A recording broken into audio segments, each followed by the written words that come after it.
महानगरपालिका निवडणुकांच्या पार्श्वभूमीवर प्रभाग क्रमांक 24च्या पश्चिम भागातील नागरिक एकवटले आहेत। गेल्या 25 वर्षापासून प्रतिनिधित्व न मिळाल्याने या भागातील पाणीपुरवठा, ड्रेनेज आणि रस्त्यांचे प्रश्न प्रलंबित आहे।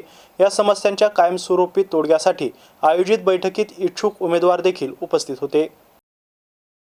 महानगरपालिका निवडणूक जवळ येत असताना प्रभाग क्रमांक 24च्या पश्चिम भागातील नागरिकांनी आपल्या हक्कासाठी आवाज उठवला आहे। New ST colony, Rajiv Gandhi Nagar, Santoshi Mata Nagar, Lakshmi colony, Lokshahi colony, Vinay colony, Veer Savarkar Nagar आणि जुनी एसटी कॉलनी या भागांना गेल्या 25 वर्षात मुख्य प्रवाहातील प्रतिनिधित्व मिळालेले नाही। याचा फटका नागरी सुविधांना बसला असून पाणी पुरवठा, ड्रेनेज आणि रस्त्यांची अवस्था आजही गंभीर आहे।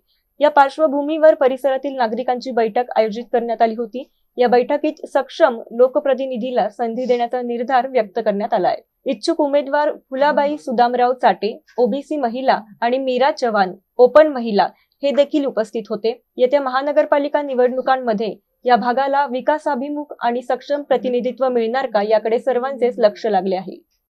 सुदाम चाटे, प्रभाग क्रमांक 24 यामधील पश्चिम भाग यामध्ये नवीन एसटी कॉलनी या ठिकाणून बोलत आहे। या ठिकाणी गेल्या 25 वर्षापासून अनेक समस्या या भागामध्ये आहेत। या पट्ट्यामध्ये जवळपास 11 ते 11.5 हजार मतदान या भागातील आहे। हा भाग म्हणजे त्यापैकी नवीन एसटी कॉलनी, संतोष माता नगर, राजीव गांधी नगर, त्यानंतर महालक्ष्मी कॉलनी, वीर सावरकर नगर, तसेच विनय कॉलनी आणि नवीन एसटी कॉलनी।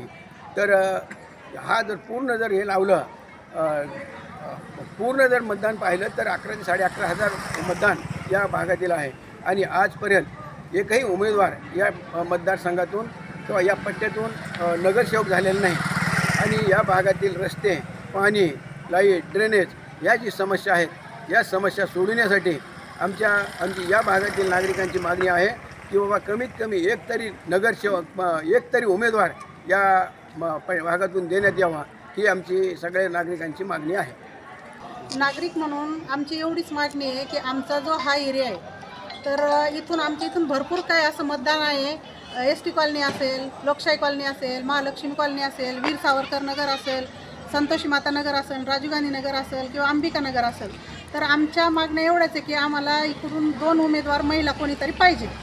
की भारतीय जनता पार्टीने की इकडून विचार करा की 2 महिला याच्यासाठी पाहिजे की महिला आज महिलांपर्यंत जाऊ शकतात। आणि स्थानिकच्या महिला असल्या तर उमेदवारी त्यांना जर दिली तर उद्या विकासावर पण भर असतो। आणि महिलांच्या छोट्या मोठ्या समस्या असेल, काही त्यांचे घरगुती कारणं असेल तर त्या एरियाच्या बाहेर जायला थोडे घाबरतात। आणि विकास असेल, रस्ते असेल, पाणी असेल, ड्रेनेज असेल, ह्या गोष्टीचा विकास करण्यासाठी सर्वसामान्य जनतेचं एकच मागणी आहे की बाबा इथं विकास पण व्हायला पाहिजे आणि एक आपल्यातली महिला असली तर आम्ही पण सक्षम होऊ तुमच्यासोबत। हे सर्व इथल्या नागरिकांची मागणी आहे।